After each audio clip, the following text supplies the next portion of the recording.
അഫ്ഗാനിസ്ഥാനിൽ വീണ്ടും വ്യോമാക്രമണം നടത്തി പാകിസ്ഥാൻ. വ്യാഴാഴ്ച രാത്രിയിലുണ്ടായ ആക്രമണത്തിൽ കാബൂളിലെ ജനവാസ മേഖലയിൽ 4 പേർ കൊല്ലപ്പെടുകയും 15 പേർക്ക് പരിക്കേൽക്കുകയും ചെയ്തു. കഴിഞ്ഞ ഫെബ്രുവരിയിലും അഫ്ഗാൻ ഭരണകൂടത്തിന്റെ പരമോന്നത നേതാവിന്റെ ആസ്ഥാനമായ കാണ്ഡഹാറിലും പാകിസ്ഥാൻ അതിർത്തി പങ്കിടുന്ന കിഴക്കൻ പക്തിയയിലും പാകിസ്ഥാൻ ആക്രമണം നടത്തിയിരുന്നു. 2025 ഒക്ടോബറിൽ ആരംഭിച്ച അതിർത്തി സംഘർഷങ്ങളെ തുടർന്ന് നിലവിലുണ്ടായിരുന്ന താൽക്കാലിക വെടിനിർത്തൽ കരാർ ലംഘിച്ചതോടെയാണ് ഗസബിലിൽ ഹക്ക് എന്ന് പേരിട്ടിരിക്കുന്ന പുതിയ സൈനിക നടപടി പാകിസ്ഥാൻ ആരംഭിച്ചത്.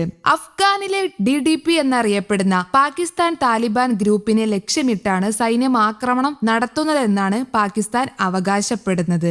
എന്നാൽ ഫെബ്രുവരി 26-നും മാർച്ച് 5-നും ഇടയിൽ ജനവാസ കേന്ദ്രങ്ങളിൽ നടന്ന ബോംബാക്രമണത്തിൽ സ്ത്രീകളും കുട്ടികളുമടക്കം 185ഓളം സാധാരണക്കാരാണ് കൊല്ലപ്പെട്ടതെന്നാണ് റിപ്പോർട്ട്. ഫെബ്രുവരിയിൽ ഇസ്ലാമാബാദിലെ ഷിയ പള്ളിയിലുണ്ടായ സ്ഫോടനവും അതിർത്തി ജില്ലയായ ബൗജറിൽ സൈനികർക്ക് നേരെയുണ്ടായ ആക്രമണവും DDP നടത്തിയതാണെന്നും അവർക്ക് അഫ്ഗാൻ താലിബാൻ സഹായം നൽകുന്നുവെന്നുമാണ് പാകിസ്ഥാന്റെ ആരോപണം. പാകിസ്ഥാനും അഫ്ഗാനിസ്ഥാനും തമ്മിലുള്ള ബന്ധം ദീർഘകാലമായി സംഘർഷപൂർണമാണ്. അതിർത്തി പ്രശ്നങ്ങൾ, സുരക്ഷാ ആശങ്കകൾ, തീവ്രവാദ സംഘടനകളുടെ സാന്നിധ്യം തുടങ്ങിയവയാണ് സംഘർഷത്തിന്റെ പ്രധാന കാരണം. ഈ സംഘർഷത്തിന്റെ പ്രധാന നാൾവഴികൾ ചരിത്രപരമായി പല ഘട്ടങ്ങളിലൂടെയാണ് രൂപപ്പെട്ടത്.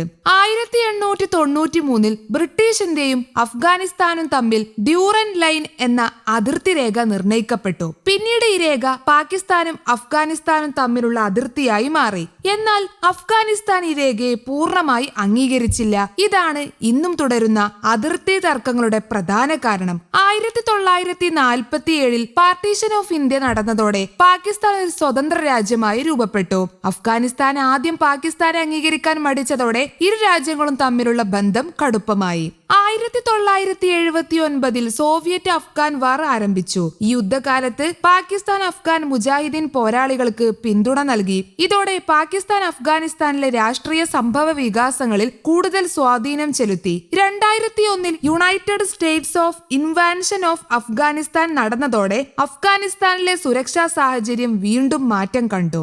അമേരിക്കയുടെ നേതൃത്വത്തിലുള്ള സഖ്യസേന താലിബാൻ ഭരണത്തെ പുറത്താക്കി. എന്നാൽ പിന്നീട് അതിർത്തി മേഖലയിൽ തീവ്രവാദ പ്രവർത്തനങ്ങൾ വർദ്ധിച്ചു. 2021-ൽ അമേരിക്കൻ സൈന്യം പിന്മാറിയതോടെ താലിബാൻ വീണ്ടും അഫ്ഗാനിസ്ഥാനിൽ അധികാരം പിടിച്ചു. അതിനുശേഷം പാകിസ്ഥാൻ അഫ്ഗാനിസ്ഥാനിൽ തെഹ്രീക്ക് താലിബാൻ പാകിസ്ഥാൻ പ്രവർത്തിക്കുന്നുവെന്ന് ആരോപിച്ചു. ഇതോടെ അതിർത്തിയിൽ പല തവണ വെടിവെപ്പും ചെറിയ സൈനിക ഏറ്റുമുട്ടലുകളും ഉണ്ടായി. ഇന്നും അതിർത്തി പ്രശ്നങ്ങളും സുരക്ഷാ ആരോപണങ്ങളും കാരണം പാകിസ്ഥാനും അഫ്ഗാനിസ്ഥാനും തമ്മിലുള്ള ബന്ധം സ്ഥിരതയില്ലാത്ത നിലയിലാണ് തുടരുന്നത്. അതിനാൽ ഈ പ്രദേശം ദക്ഷിണേന്ത്യയിലെ പ്രധാന സുരക്ഷാ പ്രശ്നങ്ങളിലൊന്നായി തുടരുകയാണ്.